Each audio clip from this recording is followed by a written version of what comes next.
Welcome to this series called Stepping into the Yellow Zone. I'm Juliet Kosarzycki, founder of Yellow Zone International, and I'm excited to be starting a series of podcasts where I interview people who step into the yellow zone. And you might wonder, well, what does that mean? Stepping into the yellow zone is when you do something that you've never done before, something that maybe causes you a little bit of hesitation or doubt, maybe fear or anxiety, because you just don't know what the outcome is going to be. And I'm going to kick off this series by interviewing Ann Boland, who is somebody I met many years ago, a dear friend of mine who I used to work with, and she actually introduced me to something that was in my yellow zone when she took me on my first trip kayaking and or canoeing and portaging in the Boundary Waters in northern Minnesota. So the reason I picked her is because she's got this great adventurous wilderness spirit. She does all kind of wilderness things that I have never done, and I admire her for, and she inspires me. So I wanted to start my series with her. So welcome, Ann. It's a pleasure having you today. Oh, thank you so much. You know, I honestly forgot that you and I went to the Boundary Waters, so that's so funny that you say that. It was something that was a challenge for me, and I'm glad I went with somebody who was so experienced, because it's something I would never have been able to tackle on my own, and I know that that's something you're pretty experienced with. Why don't you tell our listeners a little bit about the kinds of things that you've done in terms of your own adventures and wilderness expeditions? Sure. So I realized early on that I liked to get out there and get going and do stuff. And when I say early on, I'm talking like at the age of 18. So now I'm 47. But as a youngster, I wanted to do things that intrigued me. And so when I graduated from high school, I ended up going and becoming a missionary. I spent some time in Canada.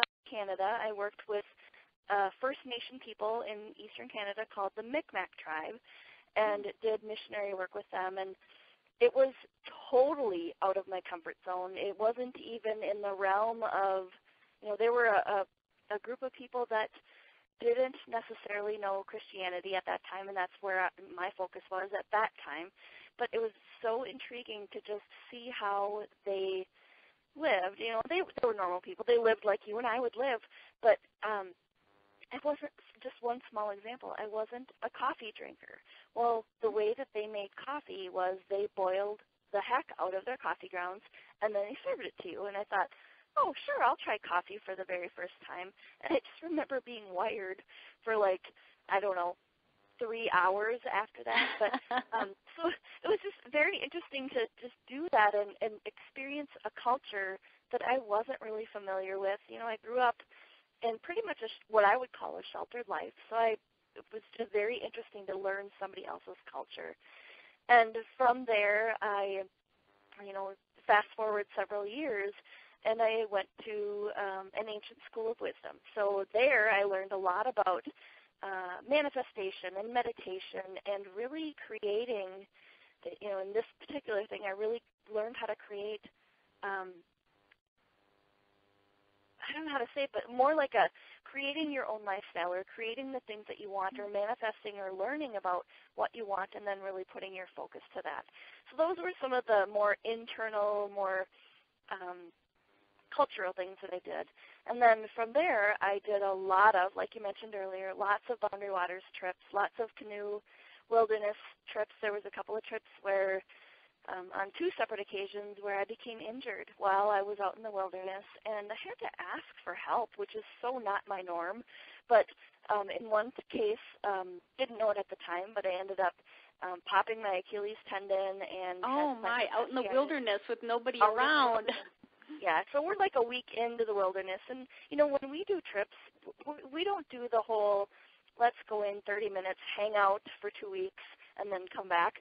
We go in as far as we can go in, because we want to get away from the norm and away from people, and we just want to be able to experience what we can experience in the wilderness. So yeah, it was not a good scenario, but I had to learn from it. And Greg was so kind. He whittled me a walking stick and Oh, my goodness. Pretty much took on what he needed to take on, and it was amazing to be in that place where I could only receive help. So that was not my comfort zone. Like I don't like asking for help. So oh my, and yeah, to put yourself into those situations and then to have something bad happen. I mean, I think that's one reason why a lot of people don't do the things that you do, because they're precisely afraid of that exact thing happening, that something bad is going to go wrong and nobody's around to help. Exactly. Yep, that's exactly it. Another scenario was in 2000, I think it was, or let's see, we're in 15. Yeah, 2013. We decided to drive to Alaska. So we obviously went through Canada. We made a whole couple months trip doing that, and stopped a lot along the way. And we stopped to see some friends in Yukon territories. And I know your listeners don't have any idea what I look like, but I'm a bit overweight, and so I struggled with, oh my gosh, can I climb a mountain? I just didn't know if I could do that, but it was on my bucket list. Well, I got the opportunity. They said, hey, let's go for a hike, and they told us where we were going to go. And as I was hiking up that mountain, we had various things that happened. One of them was, it started on a logging road, which was fine, and I had to stop for a lot of breaks, and I was embarrassed because nobody else seemed to need to stop for breaks. But then when we took a hard right turn and had to bushwhack up the mountain, that's when I got a little nervous, because what do?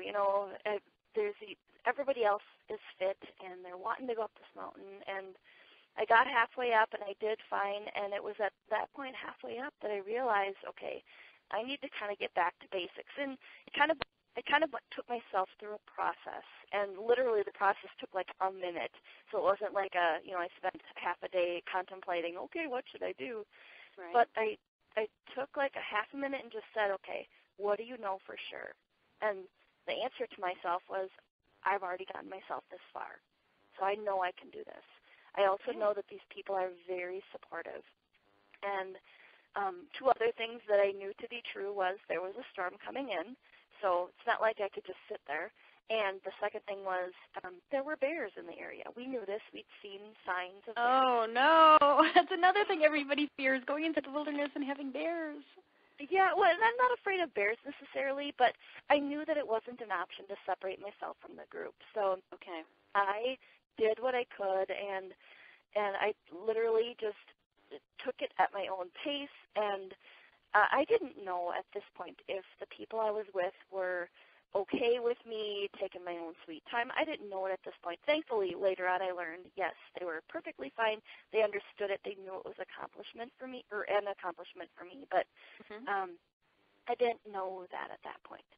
So I realized that I was just about at the peak of the mountain, and keep in mind, this is not like ice climbing, nothing like you do, Juliet. I know you did ice climbing once, but this was like, for me, the big mountain that I needed to climb. And I got about, 15 yards from the top or so, and realized I was on my way and I could do it, and I just decided to book it up that mountain. And I did it, and I got to the top, and I even have pictures of it, and it was amazing to see how I could accomplish something that I just didn't think I could. And that whole stepping out of my comfort zone, or maybe even stepping into the yellow zone, was because I was overweight, and I just didn't think I could do it. But I put my mind to it, and I realized, the whole way up I was telling myself, oh, I can't do it, oh, I can't do it. Well, in reality, I'd been doing it, and I could do it, and I did it. Good for you. I'm wondering, at the bottom of the hill, did you have any idea what it was going to take to go up, or did you actually think, this might be easy, or this might not be so hard, I should be able to do it, and you didn't realize till halfway up, like, oh, my God, I don't know if I can make it? Or was it obvious from the bottom that this is going to be a challenge? It was not obvious from the bottom. Well, yeah, it was not obvious from the bottom. So it was presented to me as, let's go for a hike. Yeah. So that's how it started. And so I'm thinking, I've done hikes. I hike in the backyard. I live on 40 acres. A hike's a hike, right? Right. West, and there are no hills. But Right. so when we got there, where we parked and where the mountain was were two different places. So I had no idea that it was going to be straight up. When we first started and we left the vehicle, it was called a logging road, and it seemed fairly flat. So no, I had no idea the steepness of it. So interesting. It reminds me of a situation I was in. I'm trying to think of. This was in. I think it was actually in Bali in Indonesia this summer, where I ran into a similar situation where I was going to go on a hike, and it was one of those things. It was presented to me as, it's relatively easy. Now, I didn't really pay attention to the fact that the person who told me that was a 20-something-year-old male, and probably for him it was no big deal. But one thing similar to you, when I started out, I didn't know how challenging it was going to be because we started out at night. We started out about 3:30 or so in the morning so that we could hike to the top by sunrise. And it was one of those things where I felt the same thing that you did in terms of that feeling like I'm slowing everybody else down because the people in my group were younger, like 20 years younger than I was, and they were going up with greater ease. But it was just, I was going through the same kind of thing, so I can totally relate in terms of, a little bit about that self-doubt and do I give up? There's no real option to give up. I have to move on. So it was interesting for me to hear what you did in terms of taking that little break and asking that question. It was, what do I know for sure, right? Yeah. Yep. Yeah. I love that question. I'm wondering how you've used that experience in other areas in your life or how that, has maybe had an impact on you. Wow, that's a good question. I think I use that phrase a lot, whether it's even in just regular communication with people or things that I'm trying that I'm a little nervous about. And I've actually used that phrase before, and I know you and I were talking, ahead of this interview.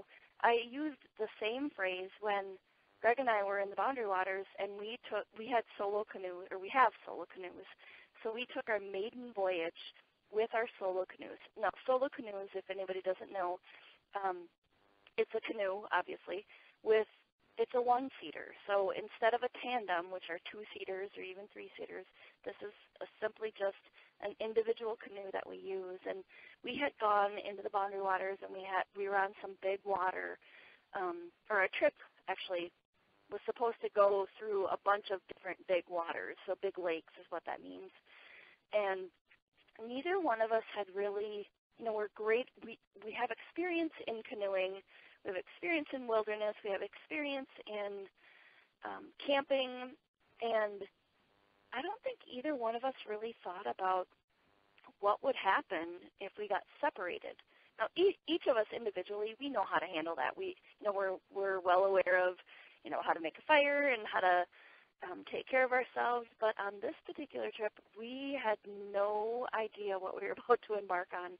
And so as we came around this bay, and Greg was first, the water and the waves were huge. They were 4-foot waves.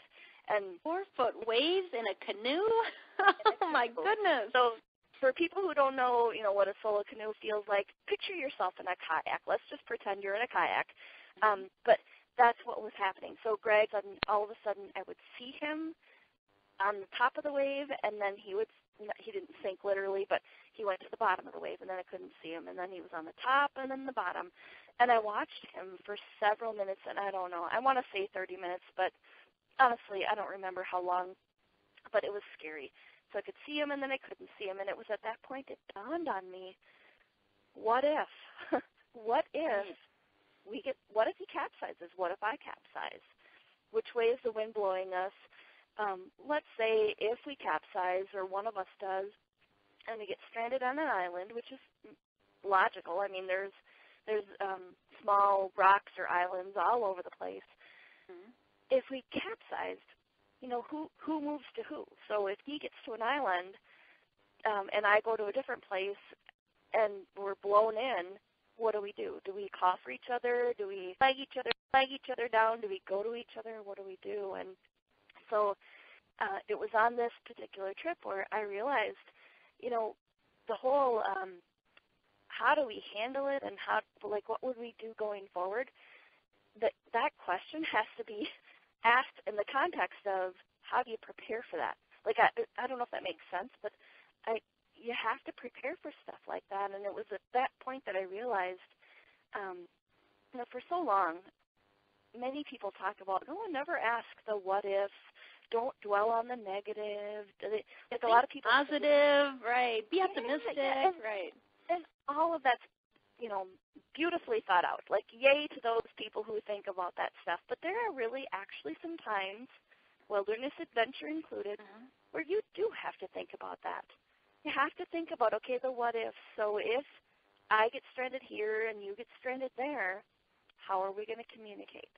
And so this particular trip really opened my eyes to the importance of communication and planning and being okay to let go of the whole status quo of not thinking negative, or whole status quo of thinking, I'm not supposed to dwell on that, but really telling myself, yeah, you do have to ask that question of yourself. And I don't know if this makes sense, but sort of babbling, but it dawned on me that, yeah, I need to be thinking of these types of things. So did that answer your question? Or what was your question, Juliet? Help me out here. No, you were great. You were great just in terms of, how my original question was this idea about asking yourself questions like, what do I know for sure? And then, how that experience with climbing the mountain maybe, helped you, or maybe, helped you maybe pursue other opportunities, other challenges, or maybe how you found that lesson came up again for you. Just something along those lines. I mean, you did great in terms of, just telling us how this led to another adventure for you, and you didn't. That you got momentum and you got energy from her. So the idea is that you had this success, right? And then it propelled you forward to try something even bigger.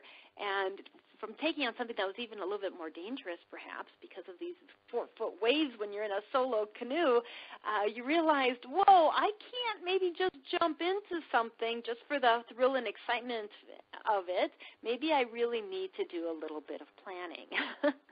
Right? Yeah. And then when you find yourself stuck, then perhaps you say, okay, what do I know for sure? And it sounded like you said in that canoe, it's like, what I know for sure is that each of us individually know how to take care of ourselves. So if we do get separated, we know how to, survive in the wilderness. You already have those skills. You know how to build a fire. You know how to get back to where you need to go. You know how to navigate. So you always can calm yourself down, I guess, with reminding yourself and asking yourself that question. Exactly. Yeah.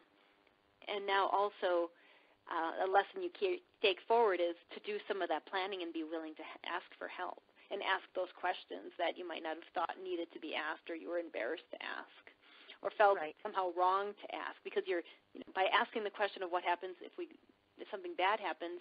Some people might say, well, why are you asking that question? If let's think positive. So you brought up a lot of really good points that I think are relevant, for me and for any listeners regarding, how one goes through and faces daunting challenges, and the kinds of things like when you're going into your yellow zone, you're doing something you've never done before, something that causes anxiety, something that might cause some fear, but it's something that you want to do, something that you're interested in.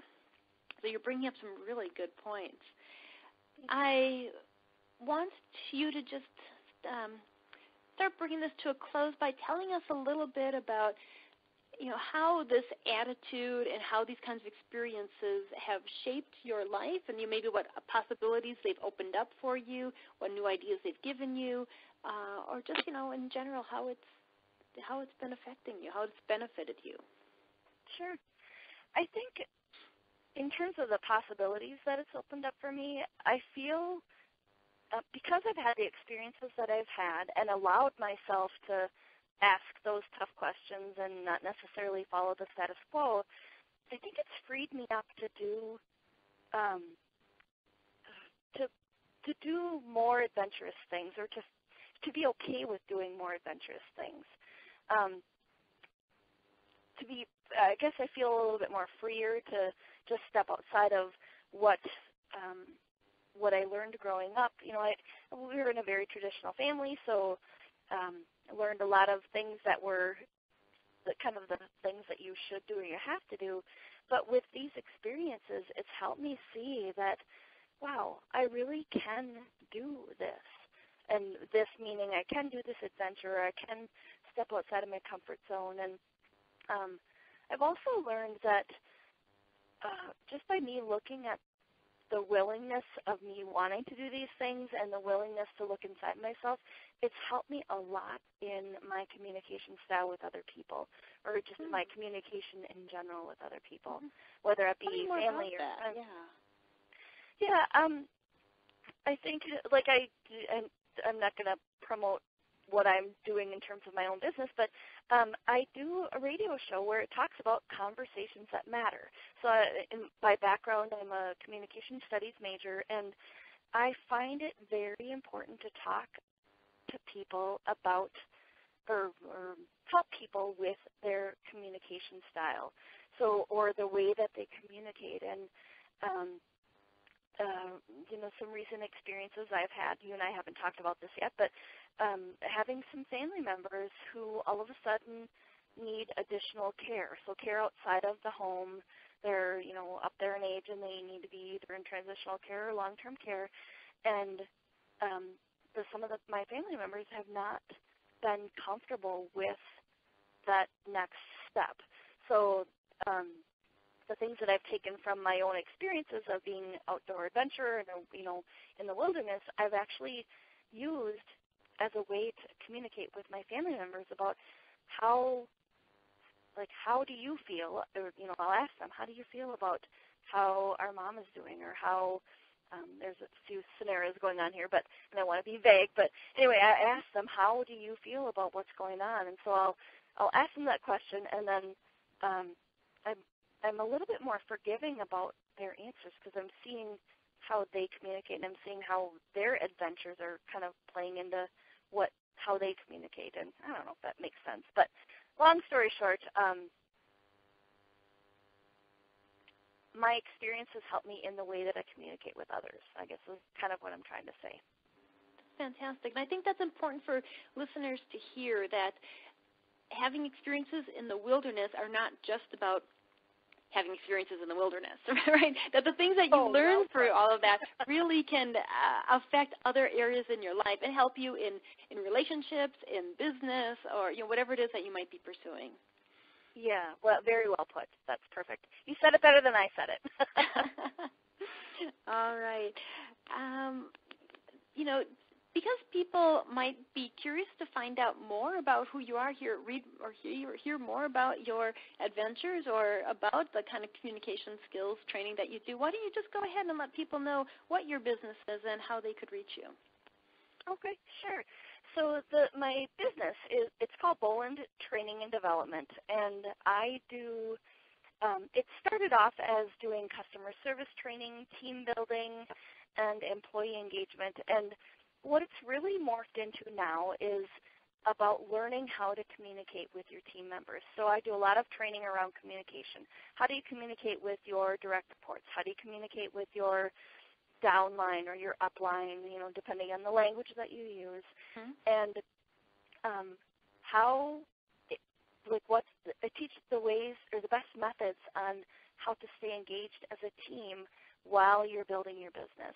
Now, I mentioned earlier, I do have a blog talk radio show, and this is where my passion is. It's about communication in general, and it's literally the name of the show is called Conversations That Matter.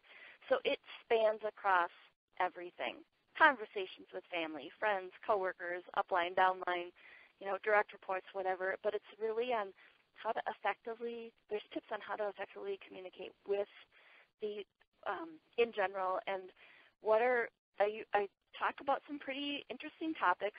Just recently did a 2.5-part series on how to communicate with your family members after you get the call. So the call meaning you've just gotten a call that a loved one has been in an accident. So I've done that recently, and then my next show is about how a gal that I'll be interviewing she's in a relationship with another woman, and this person, she's very involved in her church, and she wants to speak on how do you ask your church to bring back the welcomeness, or how do you welcome people back into the church who have gone astray? So, and it's around her perspective and her own story. So those are those types of things that I love to talk about and love to interview people on. So if anybody ever wants to, if they have a passionate conversation that they want to talk about around communication, I'm willing to talk about that. Fantastic. Very good. Well, thank you for sharing all of that with us today, Anne. I think that our listeners will have gotten some great value from that in terms of some of those questions that you ask yourself, and realizing that sometimes when we end up in the yellow zone, it's not necessarily because we intentionally sought it out. It might be it's like suddenly upon us, like, oh my gosh, what have I gotten myself into now? I didn't realize it was going to be this scary or this daunting or this challenging when I started whatever this journey might have been. And you gave some great thoughts on how we can prepare for such things that we need to prepare by asking questions, and also questions we can ask ourselves in the moment when it is really scary to help us, or challenging, right, to help us continue to work through it and then ultimately be successful in whatever it is that we're pursuing. So I just want to thank you for being the first in this series where I'm talking to people as part of this podcast series on stepping into the yellow zone. I look forward to finding out from you what else you're up to in terms of your adventures, and maybe at some point in the future we can interview you again and find out about some other new challenge that you've experienced.